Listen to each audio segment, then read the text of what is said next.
This is the Global News Podcast from the BBC World Service. I'm Charlotte Gallagher, and in the early hours of Sunday, the 3rd of May, these are our main stories. Senior US Republicans and German politicians express concern after President Trump says he will withdraw more than 5,000 American troops from Germany. And controversy in the UK as some pro-Palestinian marches could be banned following the stabbing of 2 Jewish men in London. Also in this podcast, the growing influence of the Al-Qaeda-linked group behind the current unrest in Mali, and a glimmer of hope for female Afghan footballers whose dreams of sporting careers have been hit by the Taliban. It was really big news for us, not only for Afghan's team, for all the girls. That means we can still hope we can play in international tournament. Donald Trump has doubled down on his plan to withdraw US troops from Germany, despite criticism by senior figures in his own party. The president said the number of soldiers will be cut way down, a lot further than the 5,000 initially announced. He gave no further details. NATO is seeking clarification from Washington. But in a statement, top Republicans have warned a withdrawal sends the wrong signal to Russia's Vladimir Putin. Retired Lieutenant General Douglas Lute, a former US ambassador to NATO, thinks the Republicans should go further than just words. Senior Republicans have talked a good game in terms of reminding the president and their constituents that NATO is important and that they value NATO. But frankly, they haven't acted to actually push back and serve as the Constitution would have them serve, which is as a brake on executive overreach, providing checks and balances. And this would have to do with restricting funding and so forth, which will be needed if this withdrawal is actually to take place. The move comes amid a rift between Donald Trump and the German Chancellor due to the US and Israel's war against Iran. Friedrich Merz said Tehran had humiliated Washington. The US president responded by telling him he didn't know what he was talking about. So how influential are these Republicans and their statement? I asked our North America correspondent, Peter Bowes. This statement is by the Senate Armed Services Committee Chairman Roger Wicker and Mike Rogers, his counterpart in the House of Representatives. They're both Republicans. They both control committees. And so what they say carries weight. And this is a significant rebuke of the Pentagon from two leaders from the president's own party. And just to break down what they've said, they say they are indeed very concerned about this move to take troops away from Germany. They say it's sending the wrong signal to Vladimir Putin. Presumably they're talking about it sending a signal of weakness to Russia. Acknowledging that Germany, they say, has provided what they call seamless access, basing and overflight for US forces in support of Operation Epic Fury, the war in Iran. They say Germany has stepped up. They say rather than withdrawing from Europe, it is in America's interest to maintain a strong deterrent on the continent by moving troops to the east. So there's concern, but I guess the crucial question is, will President Trump and the Defense Secretary Pete Hegseth listen? And that is an obvious concern, and it's what they're thinking because it's highlighted in their statement in which they point out that any significant change to the US force posture in Europe warrants, as they put it, a deliberate review of process and close coordination with Congress and our allies. So not for the first time. This is an appeal to the White House and the Pentagon in this case to engage principally with the oversight committees in Congress. And they say in the weeks ahead, especially looking at the implications for US deterrence and transatlantic security, it's important that that dialogue occurs. The relationship between Europe and the US is pretty testy at the moment. And is there a fear that it's only going to get worse? We need to see what happens next and what the next move is as far as the United States is with US troops overseas. And I think we'll be looking to other countries, namely Spain, which Mr. Trump has strongly criticised over the war in Iran and its attitude, its perceived lack of support, and Italy. And if the US announces further troop reductions for those countries or elsewhere, which the president hasn't ruled out, then I think this rift will very much be seen as getting worse and surely with broader consequences for NATO and the alliance. That was Peter Bowes. American troops have maintained a continuous presence in Germany since the end of the Second World War in 1945. The country is still the main hub for American military presence in Europe. So if the Pentagon does go ahead with the move, what will that mean for global security? Michael Gahler is a member of the European Parliament for Chancellor Merz's Conservative CDU party. I think it's definitely not in the US interest, but the major political impact, I would rather say, is that Mr. Putin is happy in Moscow because he sees there is a rift in NATO. There is a physical reduction of NATO's defense posture in Europe. And that is something that will definitely please him. On the substance now, the technicalities, I would definitely say the Americans will definitely not abandon their main air bases like Ramstein and others. They will not abandon their largest military hospital abroad in Landstuhl, where, by the way, soldiers from the Middle East are now treated. They will not abandon their headquarters for Europe and Africa and the NSATU support for Ukraine that is all based in Wiesbaden. So these structures will stay. And when you go from 39,000 to 34,000, there's still a substantial presence there. But still, and I agree when everybody says we ought to do and ought to have done it earlier, have more investment in our own defense. This is another signal. Let's upgrade our efforts. And I think it also promotes, hopefully, the inner US debate. I think also such reaction now is also directed, partly at least, to the domestic audience. Look, we are doing more for us. We are not defending them. But it's also in their interest to have a presence in Europe. Putin is happy that we are at loggerheads with each other, but we will overcome this period. And in the meanwhile, we Europeans are getting our acts together and doing far more for our own defence. That was Michael Gahler. Here in the UK, the Prime Minister Keir Starmer has suggested there may be a case for banning some protests following calls for a suspension of pro-Palestinian marches. His comments follow the stabbing of 2 Jewish men in North London. Some parties argue the organisers of pro-Palestinian marches encourage anti-Semitism, something the organisers deny. Former Met Police Chief Superintendent Dal Babu says it's very rare to ban marches in the UK. It's a high bar to ban marches. There's only been 2 marches that have been banned in the last 40 years. One was a far-right march and one was more recently the Al-Quds March, a pro-Palestinian march. Any attempted ban would be challenged in the court. It's very much an operational decision. The police need to show serious public order if they are going to be able to ban a march. Keir Starmer's comments come as he's facing big questions over his leadership ahead of local elections. Our political correspondent, Harry Farley, is following developments. In the next few weeks, the government will publish a review of the powers to control or prohibit demonstrations. It's a complex balance between public order and the freedom of speech and assembly. The Prime Minister was asked if he wanted tougher policing of language used during marches, or to stop some protests altogether. Certainly the first, and I think there are instances for the latter. I don't want to get involved in operational policing, but I think when you hear some of those chants, globalise the Intifada would be the one that I would pick out, then clearly there should be tougher action in relation to that. Sources stress the Prime Minister is not preempting the outcome of that review, but it is his strongest indication yet that he would be open to tougher laws around protests. That is likely to be controversial. The Greens' Zach Polanski said it would be the worst response to the attacks in Golders Green and would just produce more division. The Liberal Democrats said protests must not be hijacked by anti-Semitic abuse.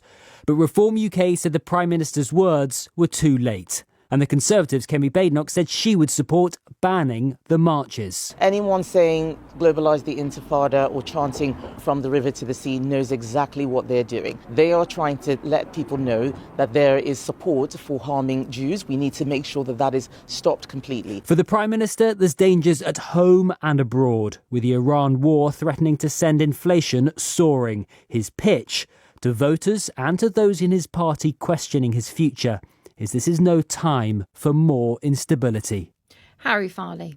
The ceasefire between Israel and Lebanon is now in its third week, but it's regarded as shaky at best, with Israeli forces and Hezbollah still fighting, just at a lower intensity. Israel says it hit dozens of Hezbollah targets, including a religious building on Saturday. Hezbollah, the Iran-backed group in Lebanon, says it launched several attacks against Israeli troops, saying they were in response to ceasefire violations. Our correspondent, Wira Davis, is monitoring events from Jerusalem. It is a ceasefire in name only, even though much of the heavy Israeli bombing we saw towards the end of the recent conflict that hit towns like Beirut, Tyre, other parts of southern Lebanon, that has effectively stopped. Israel continues to attack southern Lebanon. Reports from the end of the week just gone say that 30 people have been killed in Israeli bombing, including many civilians, women and children. Israel says it is targeting Hezbollah positions from where Hezbollah is firing rockets. Israel has declared a buffer zone, an exclusion zone, a so-called yellow line, which is roughly 10 kilometers or 6 miles inside Lebanon.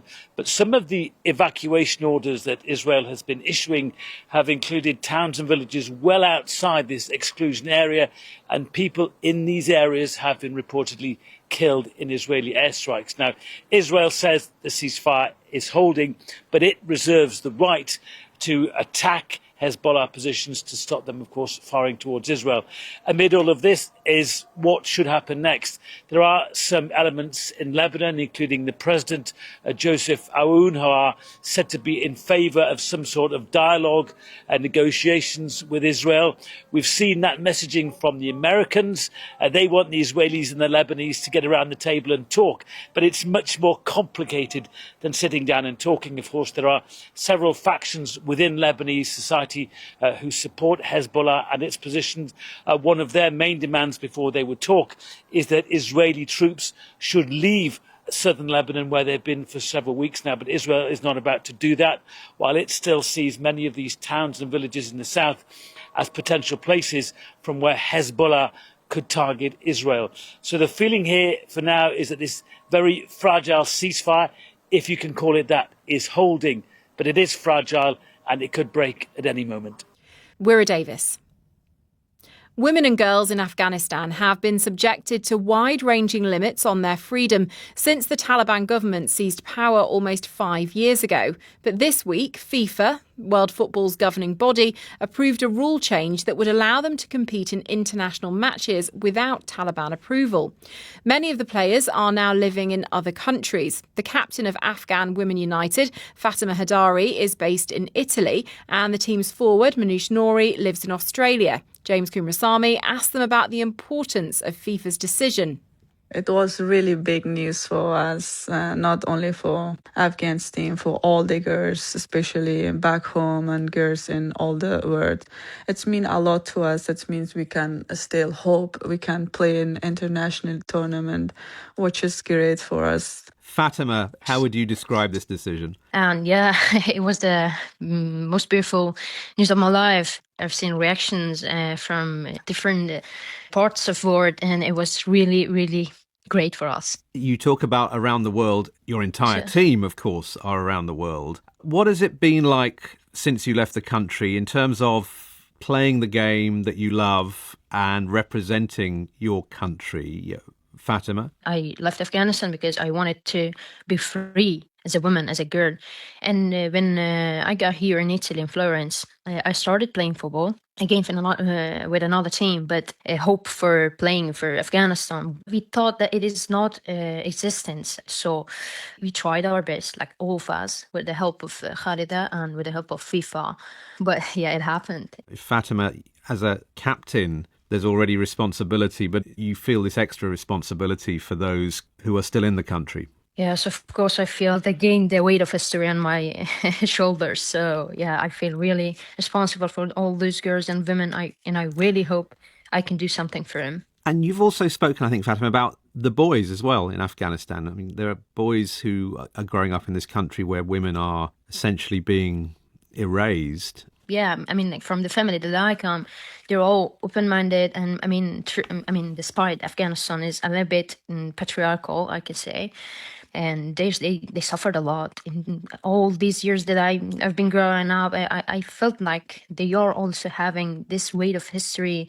So I think even boys and men are happy at this moment for this news. Manoush, maybe I can turn to the football. And this ruling comes too late for you to take part in the next World Cup, but it does mean you can take part in the LA Olympics, doesn't it? Is that what you're aiming towards? Definitely, all the girls from Afghanistan team, we have big dream, we have a big goal. So it's just opening the door for us to go forward. So we are just looking forward to that. We're practicing hard to go to that stage one day soon, hopefully.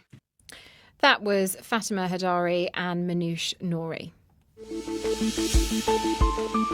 Still to come in this podcast. The feeling which would emerge way above all the others was just joy. I mean, to have lost my legs at that moment was really the last of my problems, because I was so happy to be alive. We look back at the life of Alex Zanardi, the Italian Formula One driver and Paralympic gold medalist who's died.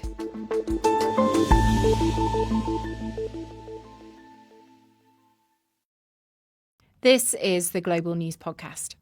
More than 4 years after Russia's invasion of Ukraine, tens of thousands of Russian soldiers are believed to have deserted from the front lines. A popular destination for those fleeing is Armenia, which doesn't border Russia or Ukraine, but lets Russians in without a visa and has looser requirements on passports. James Beardsworth met one former soldier who'd fled the fighting. I'm wandering through a park just on the outskirts of Yerevan, the capital of Armenia. In the past 4 years, ever since Russia launched its full-scale invasion of Ukraine, this city has become home to tens of thousands of Russians. Some more footloose and not willing to work under sanctions, others fleeing political persecution, while others literally are fleeing the war. According to rights groups, there's hundreds, if not thousands, of Russian deserters who have made home in Yerevan. And I'm here to talk to one 20-year-old, Mikhail. Очень приятно. Да, мне тоже очень приятно. When did you arrive in Yerevan? Я приехал сюда 1,5 месяца назад. I arrived here almost a month and a half ago. I served there 1.5 years. I was given a 2 weeks holiday, and I decided to desert. I left Russia as I'm now facing criminal charges there. Сейчас уголовная ответственность. Tell me, what did you see on the front lines? I saw 2 people die. I was also wounded twice, and then I worked at headquarters. Потом я еще сидел в штабе. We're now walking up the steps to a large sports complex. To our left we can see Mount Ararat, still covered in snow. So why don't we have a sit down on this bench here and we can have a chat. Russian soldiers are accused of committing war crimes in Ukraine. Were you aware of that before you signed a contract? При моем подписании контракта я абсолютно не... Before I signed the contract, I knew nothing about the war, and I wasn't even interested in it at all. Propaganda appeared. I just saw that they give you a lot of money if you sign up. Деньги. And why did you decide to sign a contract? Нужны были деньги, на тот момент мне было 18. I was 18 years old at the time, and I needed money. My mother needed surgery. I worked a shift job for a little less than 6 months, and I couldn't raise the large amount I needed. In the end, I decided to sign a year-long contract. В итоге решился на подписание контракта. On the front lines, do Russian soldiers believe that they're fighting for the right thing? Там остались The people there are there just for the money and don't care about much else. You can sign a contract in the army up to 65 years old. A lot of the people there, they cannot even walk normally, but sign contracts because of money. There is not people there behind the idea of war who share these higher values of it all. идею за какие-то высшие ценности, как бы. What was your role in the army? Я был как... I was at an air surveillance post in the machine gun crew, and we shot down drones. Then after I received my injuries, after hospital, I went into the communications. Do you regret signing the contract and going to the war? Absolutely. Everyone there regrets signing a contract. We had a funny joke with each other, where you would ask each other, "Oh, are you glad you signed a contract?" Everyone, of course, jokingly said yes. But no, everyone regrets it. Absolutely everyone. Everyone who is there, they're ready to work any job at all, even for free, just so they don't have to stay there. What do you think of Yerevan? Do you think it's a safe place for people like you? I feel safer here than I felt in Russia.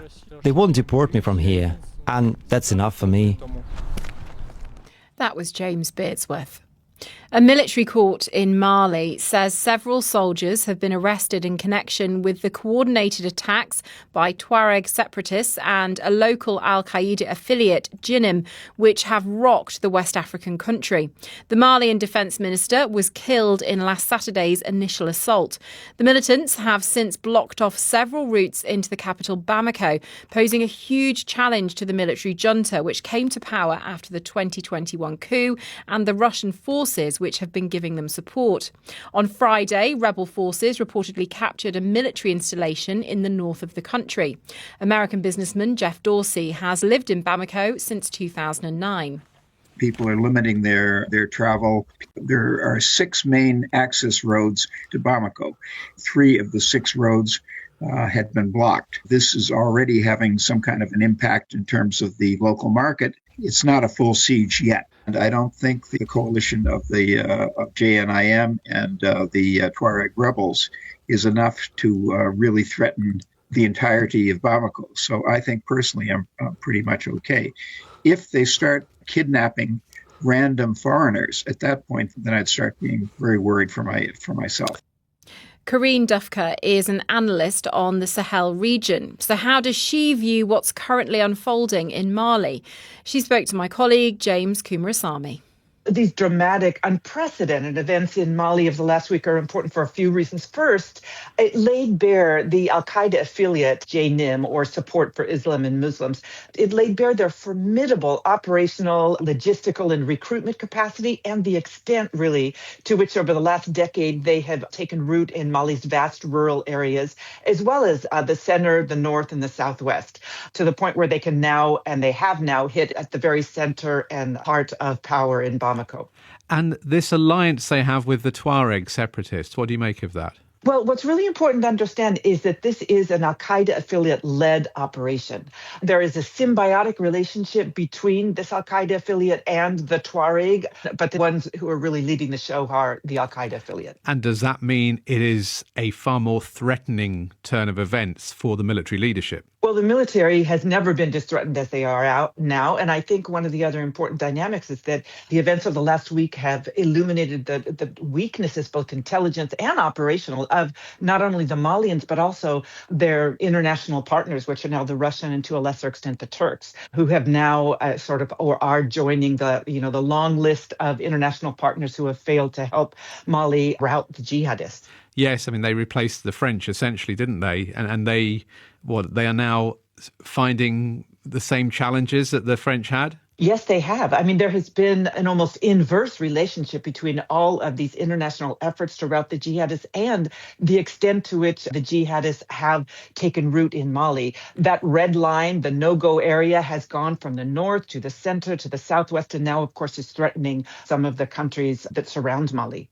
Inside Mali itself, the fact that they were able to kill the defense minister and to, at the moment, as we understand it, block quite a few of the routes into the capital, Bamako, how precarious would you say things are? Well, the situation is precarious indeed. Mali has never faced this kind of challenge, but I think it's really important to understand who the jihadists are. Now, years ago, they were primarily Algerian. They engaged in soft target attacks, but at present, they are trying to distance themselves from Al-Qaeda, drop the terrorist label, and the people I speak with who are in areas controlled by them say they speak a lot more these days about politics and governing than they do about global jihad. So I think the strategy here of the jihadists is to push the government to make concessions, and that would mean to push them to the negotiating table. Talks rather than overthrowing. I believe that they recognize they cannot take a town like Bamako. especially because they are now spreading themselves thinly. They've taken the northern town of Kidal,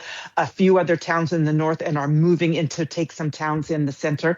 But it's important to understand that the jihadists are already governing in large swaths of Mali. The Tuaregs have primarily taken Kidal in the north, and the jihadists are looking to take towns in the center, which would put them at a stronger position to be able to push the government to make concessions. That was Corinne Dufka. Finally, the Paralympic gold medalist Alex Zanardi has died at the age of 59. Once a Formula One driver, the Italian racer is known for refusing to end his sporting career and turning to paracycling after losing both his legs in a high-speed crash. Italy's Prime Minister, Giorgia Meloni, said the country had lost an extraordinary man. Our sports reporter, Joe Linsky, looks back at his life. Alex Zanardi went through the greatest setback and yet took it in his stride. At 2 straight Paralympics, he became a cycling champion. It wasn't the sport he'd set out to conquer. And out of the race goes Alessandro Zanardi.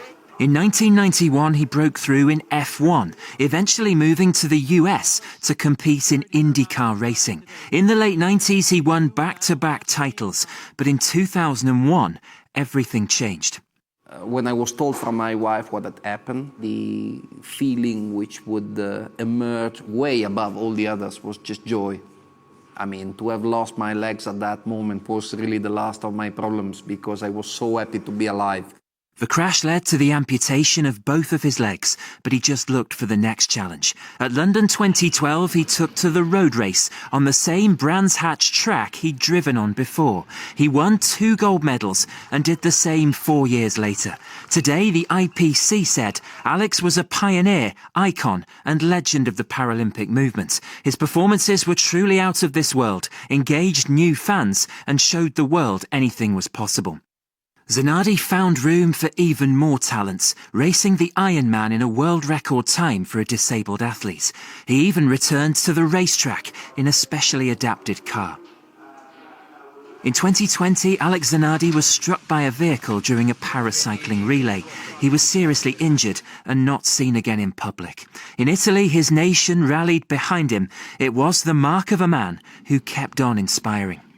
The fact that you are certificated as disabled because you've lost something does not stop you to do things in an alternative way and to display your talent if you think you have some.